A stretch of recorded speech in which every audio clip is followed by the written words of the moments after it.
भाग 31. चहा पिऊन झाल्यावर सगळेजण आता एकदम रिलॅक्स झाले होते. एकमेकांचा चेहरा पाहून झाला असेल तर आपण मेन मुद्द्यावर येऊ. धैर्यशील उठून उभा राहत म्हणाला. शिवांगी तिच्या लाडक्या संजूकाकाच्या बाजूला बसली होती. काका, मला सांग, तू हिला कसं काय ओळखतो? शिवांगीकडे पाहतच धैर्यशील म्हणाला. सगळेच आता संजयकडे पाहू लागले. उत्सुकता तर सगळ्यांना लागून होती की संजय आणि शिवांगी एकमेकांना कसे ओळखतात. कारण शिवांगी तर पहिल्यांदा वाड्यात आली होती असं सगळ्यांना वाटत होतं. शिवांगीची तर ओळख आता करून दिली होती. मग संजय सगळ्यांच्या चेहऱ्याकडे पाहत होते. तुम्ही खरंच हिला ओळखलं नाही? संजय यांनी विचारले. तसे सगळेजण मान नाहीमध्ये डोलवली. खरंच तुम्हाला नाही आठवत? संजय त्यांनाच पाहत पुन्हा एकदा म्हणाले. खरंच नाही, सगळे एकसाथ म्हणाले. आठवा जरा, मला संजू काका कोण म्हणायचं? लगेच लक्षात येईल. थोडा मेंदूवर जोर द्या. देव, तुलाही लगेचच कळेल, संजय म्हणाले. सगळे पुन्हा एकदा विचारात हरवले. धैर्यशील शिवांगीकडे पाहत विचार करत होता. संजू काका ही हाक तर लहानपणी ऐकली आहे. डोळे मिटून तो खरंच आठवण्याचा प्रयत्न करत होता. सोनल मात्र इरिटेट झाली होती. ही तर ओळखीची निघाली. अनायाचा पत्ता कट होणार तर नाही ना? काहीतरी करावं लागेल. अनायाला सांगावं लागेल सगळं. लवकरात लवकर हिला या घरातून बाहेर काढून अनायाला घरात आणावं लागेल. सोनल मनातल्या मनात विचार करत होती. अचानक धैर्यशील डोळे उघडून म्हणाला. काका, गोबऱ्या गोबऱ्या गालाची 2 वेण्या घातलेली मुलगी ही शिवांगी होती ना? सगळे धैर्यशीलकडे आणि शिवांगीकडे मोठे डोळे करून पाहत होते. आता धैर्यशील काय म्हणाला याचाच विचार करत होते. तेवढ्यात संजय म्हणाले. हो, हीच आहे लाडोबा. हीच फक्त मला संजू काका बोलायची, बाकी कुणी नाही.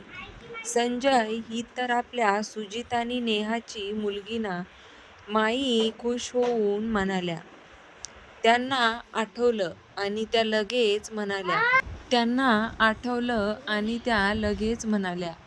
हो माई, गोबऱ्या गोबऱ्या गालाची 2 वेणी घातलेली, हातभर बॉबी डॉल घेऊन पूर्ण घरभर पळणारी आपली शिवांगी. संजय हसत तिच्या डोक्यावरून हात फिरवत धैर्यशीलकडे मिश्किल हसत पाहत म्हणाले. धैर्यशील चपापला. आता आपण काय बोलून गेलो हे त्याच्या लक्षात आल्यावर त्याने पटकन केसातून हात फिरवला आणि इकडे तिकडे पाहू लागला. कान लाल झाले होते. बहुतेक तो लाजला. त्याच्या बोलण्याने शिवांगीचे गाल चेरीसारखे लाल झाले होते. धैर्यशीलकडे ती बारीक डोळे करून पाहत होती. त्याच्याकडे पाहत मनात हे काहीही बोलतात यार. खरंच मी लहानपणी माझे गाल गोबरे होते का? म्हणजे मी थोडी जाड होते का? कसं कळणार मी लहानपणी कशी दिसत होते ते?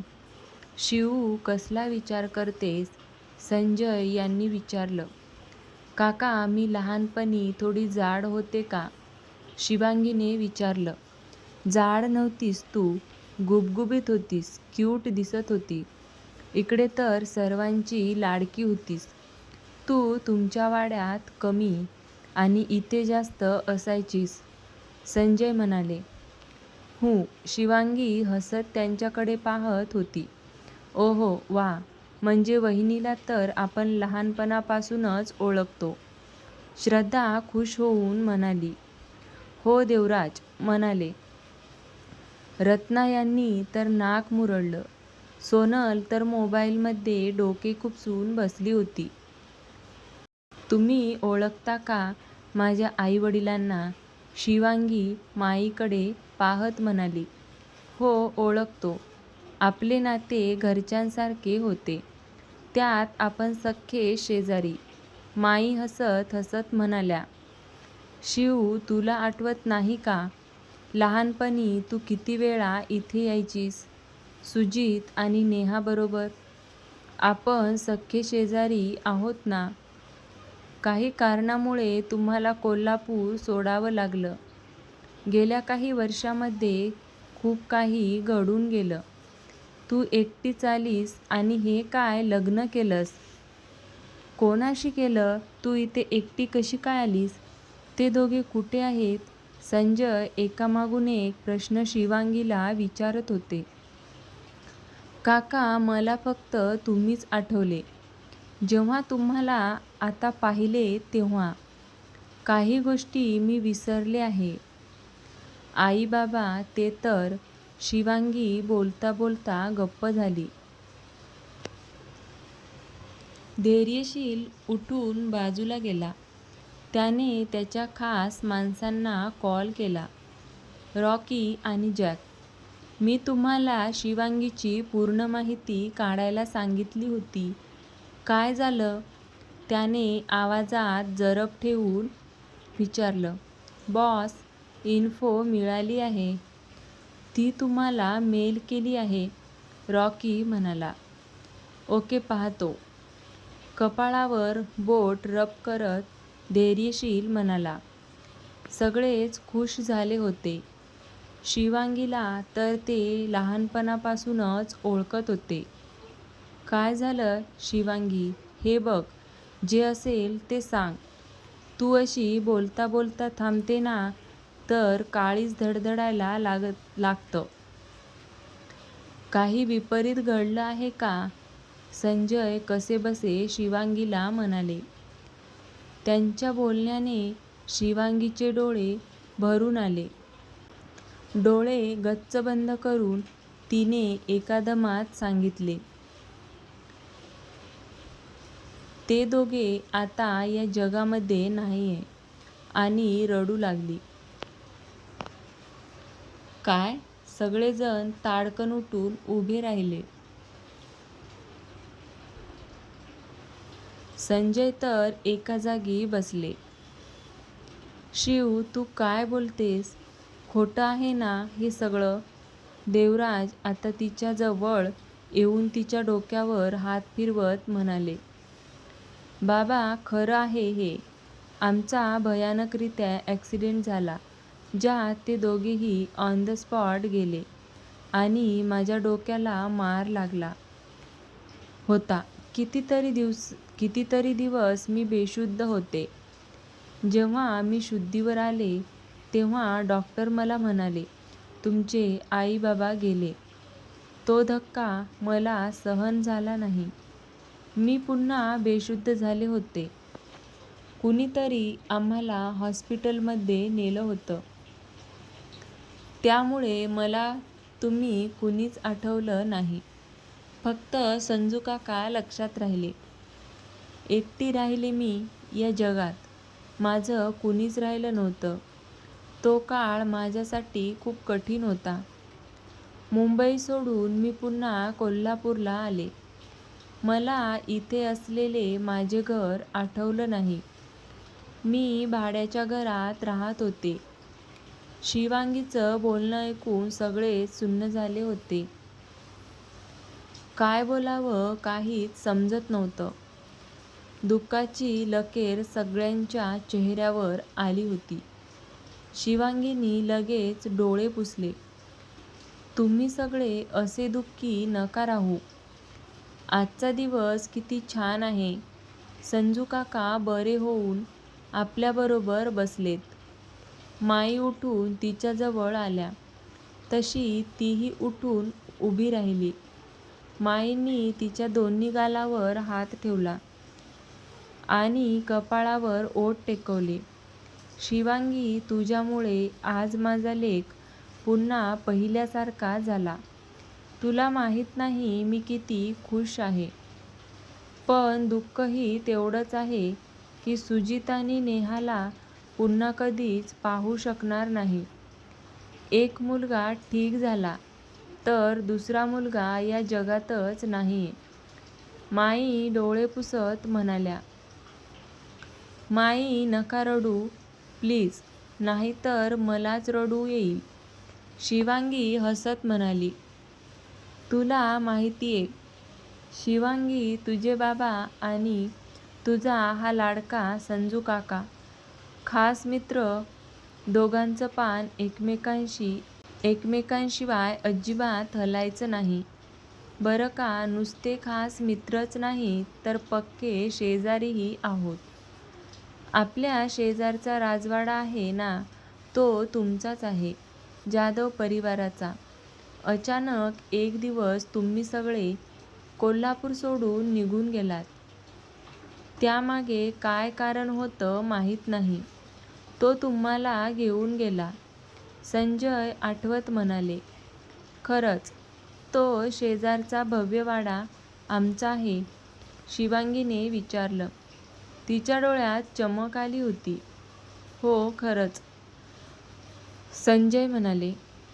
मग तिकडे माझ्या लहानपणीच्या आठवणी असतील ना? शिवांगीने उत्सुकतेने विचारलं. हो, जाताना त्याने वाड्याची चावीही माझ्याकडे दिली होती. माझ्या रूममध्ये असेल चावी. कुठे ठेवली असेल शोधावी लागेल. शोधून मी ठेवतो. आपण जाऊ वाड्यात, संजय म्हणाले. त्याच्या चेहऱ्यावर थोडे गंभीर भाव दिसत होते आणि धैर्यशीलने ते अचूक हेरले. त्याने पटकन मोबाईलमध्ये मेल चेक केला.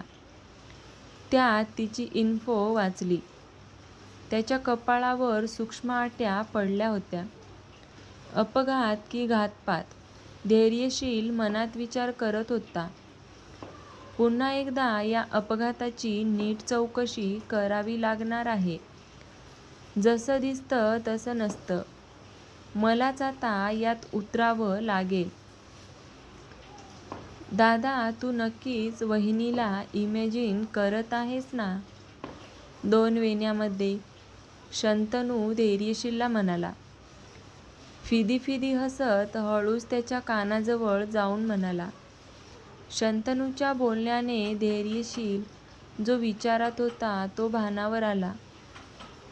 गप रे, तुला काही काम आहे की नाही? धैर्यशील शंतनूला दम देत म्हणाला.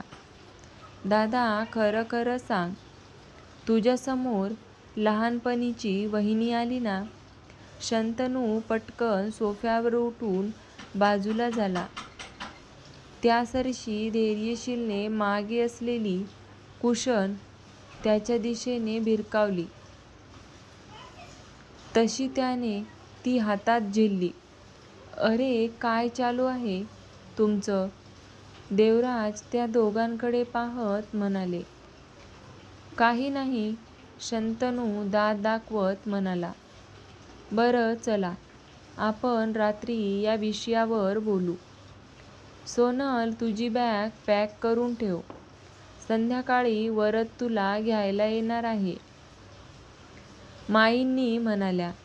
तशी सोनल पटकन म्हणाली. काय, इतक्या लवकर घ्यायला येणार? इतक्या लवकर? सिरियसली, तुला येऊन 8 दिवस झाले आहेत. आता दिवाळीही आली आहे. तुला सासरी असायला हवं. दिवाळीला येशील की तू पुन्हा? तुझा हा पहिलाच दिवाळीचा सण आहे, देवराज म्हणाले. पण सोनल काही बोलणार त्याआधीच माई बोलल्या. सोनल, वरद येणार आहे घ्यायला तुला. तू रेडी राहा.